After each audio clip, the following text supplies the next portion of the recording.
It's uncontrollable! Xenoblade Chronicles X Definitive Edition. We've got new gameplay, we got a new trailer, let's go over it. But I'm gonna need more than one video, so we're gonna be talking about the gameplay for Xenoblade Chronicles X Definitive Edition. Hello everybody, I am Jmulls of Jmulls Gaming, and let's talk about... This might sound a bit hyperbolic, but my dream come true. We're getting more Xenoblade Chronicles X. X was the first Xenoblade game I ever played, and while I didn't beat it back in the day, it was a formative experience for me. And for me, it has my favorite combat and gameplay in the entire franchise. And if you're looking at this screen and you're watching this gameplay and you're watching the trailer, you may be going, Jmulls, what the hell's going on? There's so much stuff. Why do I see like the color-coded layout thing you see in front of biological research institutions to indicate they're like testing bubonic plague up in the top right corner? What are we doing here? What's going on? Xenoblade Chronicles X is a simple game. You want to beat the enemy. You want to reduce the HP to 0. Yeah, job done. But the game gives you a bunch of different mechanics, and when you look at it all at the same time as one lump sum, it can easily seem overwhelming and complicated. But when you break each mechanic down, each mechanic by itself is rather simple. And the big hope that I have when it comes to Definitive Edition is hopefully it teaches you better in-game, because oh my god, it was terrible in that regard for the original. But just looking at the UI, it seems they've made a concerted effort to try and display relevant information to the player in a more digestible and understandable format. I think the UI overall looks very clean. I like the design. I like the aesthetic it is going on. I think the good iteration from X, which originally had, in my opinion, one of the worst UIs in all of gaming. And there is a lot going on here. Do not,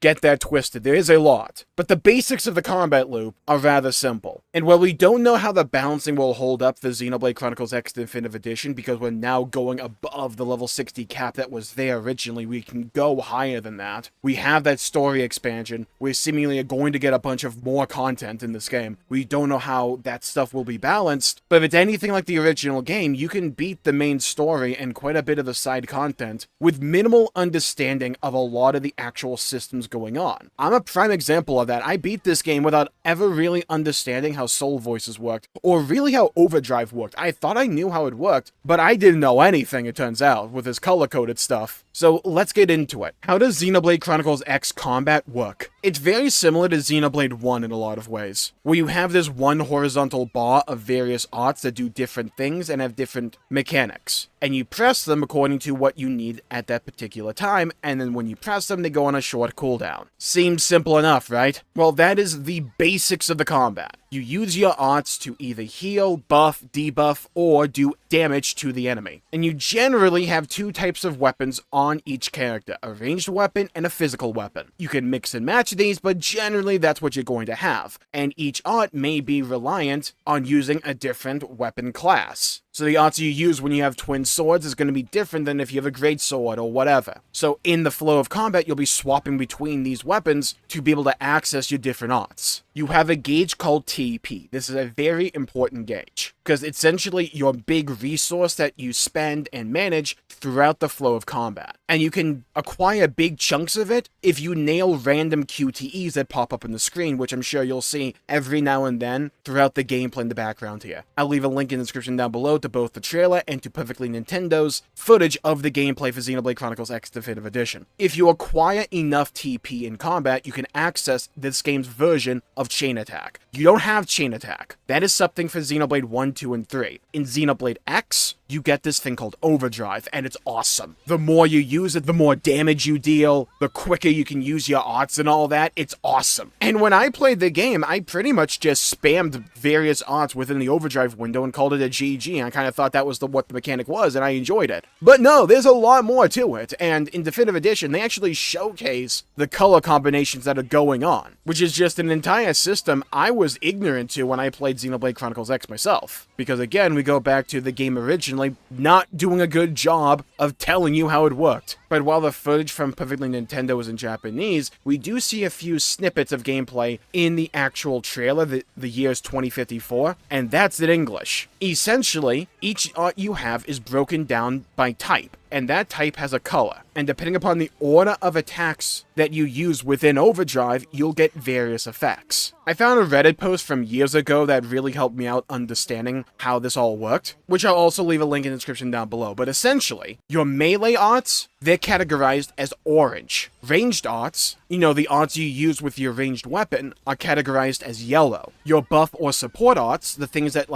give you a practical benefit in combat, they're green arts. If you apply a debuff to an enemy, essentially weaken it or apply a negative status effect to an enemy, those types of arts are purple. And what will surely be memed on, you have aura arts. They're a special type of buff, but those are categorized as blue. And depending upon the combination that you use in combat, you'll get different effects. And instead of just winging it like in the original and hoping to God you knew what the combinations were, they actually provide the color code in the top right corner of the screen for Definitive Edition. Now, I'm not particularly good with color, so this may be a bit rough for me, but hopefully there's an option to something that I'll just get used to it probably. But if you're wondering why in the actual trailer you're seeing them build up this XP bonus from like 20% to 30% to 40% to 50% called color combo, well that's why, because they're hitting the right color combination to acquire more XP in the Overdrive window. If you do 3 orange or 3 melee arts, you get more XP. And if you do 3 yellow, also known as 3 ranged arts, you'll get class XP because your class is different from your player character's level. Again, it's one of those mechanics where when you first interact with it and you first start to learn about it, it can seem really complex, but I'm sure once you get your hands on this system, if you understand a little bit about it, eventually you'll just get the flow of it all. And in the flow of all of it, it's really fun and satisfying. Just spamming all these arts back to back to back, being like this carousel of death and mayhem and carnage. It's awesome. It also really rewards careful consideration of what arts you have available to you. Because if you only have ranged arts and you only have melee arts available to you or equipped, you're not going to be able to access the other ones that require aura or buffs or debuffs while within Overdrive. So you'll be locked out of extending your debuff times or something. Or from the other various buffs, like double the Overdrive count, more appendage damage, or even recovering HP, which can be a thing in Xenoblade X. There are healer characters and healer builds you can go down, but recovering HP is still very nice to be able to do in Xenoblade X. And for the most part, from what I'm looking at, the combat is largely the same from Xenoblade X. They didn't change it all that much. There is a new addition though. There's this thing called the Quick Recast. It's the bar associated with the Y button down on your art bar right below it, and a little bit to the right. Essentially what I'm reading up on in regards to Quick Recast is it's a system that you accrue during combat with your auto attacks that you can spend to quicken the cooldown of various arts you have available to you. This to me is a great mechanic to add to Xenoblade X because, especially early on in the game, there are large swaths of time where you've used all your arts and you just have a bunch of downtime, so you're just standing there waiting for something to do. If you have Quick Recast, and depending upon how it's balanced, hopefully that can just speed things along and make it a bit more action-packed and give you more tools to be able to utilize on a moment-to-moment basis. See, I thought this X button prompt on the screen during combat was a new mechanic. I don't think it is when I look at it more. I think it's just a button to swap what weapon you're currently equipped with. So if I have dual guns and a longsword, if I hit the X button, it'll swap to the other one. I thought it was going to be like a filler spell or whatever. I don't think it is. And it also tells you what position you're at in regards to the fight, because sometimes there are positionals in this game. That's not a new thing with Xenoblade. Some attacks will benefit from the front, the side, or the rear. And I'm glad the game tells you here, and you don't have to like guess, am I to the side, or am I just like technically behind it, or where am I? I can't tell where the front or the back is on this enemy. Where the hell am I? Game just tells you. I like that. That's what I gather with a lot of the UI changes with Xenoblade X so far. I have not seen the options menu, and that is one of the big thing I'm looking out for.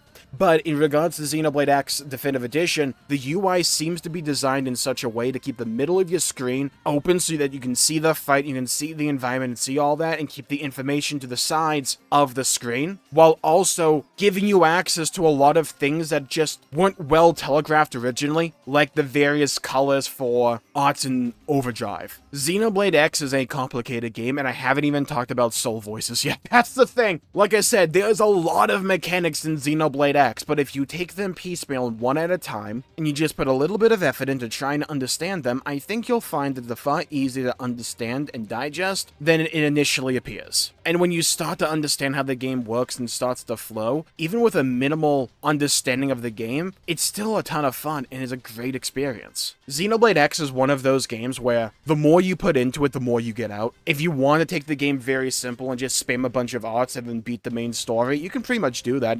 At least you could in the original. There's some difficulty spikes, but it's a game you can just like over level if you really want to. But if you want to put the time and energy into really understanding how the combat works and getting really good at it, that will pay dividends. There's a lot of people out there that are masters of the Overdrive system, and when you watch gameplay of theirs and you see them take on these giant super bosses by themselves with just Overdrive, it really goes to show just how much you can improve at this game and how much it just flows and works well when you actively try to understand it. And I like combat systems that are like that. Simple on the surface, but with multiple layers of complexity that you can really sink your teeth into and get better at. And if you like pre-planning, you'll probably love the soul voice mechanic in Xenoblade X. There's a lot to it, so I'm going to give a very surface level breakdown of what that mechanic is. But do you see that bar at the bottom left, like to the other side of where the quick recharge thing was that we talked about for the Y button? You have 3 bars there. In English it's called the morale meter, but in Japanese it's called the soul stage. So you'll see soul stage on the trailer, or at least in the gameplay here. But that's the morale meter. Every time you hit a correct QTE that pops up in the middle of combat, you'll gain another bar for that. The more morale you have, the more likely those QTEs will happen, and you can get a variety of different effects, because, essentially, before combat, you can set a bunch of parameters for what could or will trigger a soul voice prompt in the middle of combat. It's a mechanic that I largely ignored when I first played Xenoblade X because I couldn't be bothered to learn it, but I'm gonna try and actually learn it here in Xenoblade X Definitive Edition. But again, another one of those examples where, if it's too complicated and not your cup of tea, you can pretty much just largely ignore it, and if you see a QTE pop up in the middle of combat, just press the correct button and then go on about your business. It's just a little extra something to manage in combat, and if you really want to get into the weeds of it, you can really break it down outside of combat to prepare to really suit your playstyle going into a big engagement or whatever. Combat largely functions the same when it comes to the Skells system, by the way. It's just your arts are fundamentally different in a Skell, and they're based upon what actual Skell parts you equip to your Skell. And you can customize them, by the way, different colors, you can name them, you can assign them to your party members. It's really cool. I think it's easy to get overwhelmed when it comes to Xenoblade Chronicles X, but I would absolutely urge everyone out there to give it an honest attempt and an honest try. I am hoping Definitive Edition does a much better job of actually teaching and explaining a lot of these mechanics in the game. I'm hoping that's the case, but if not, I hope this little video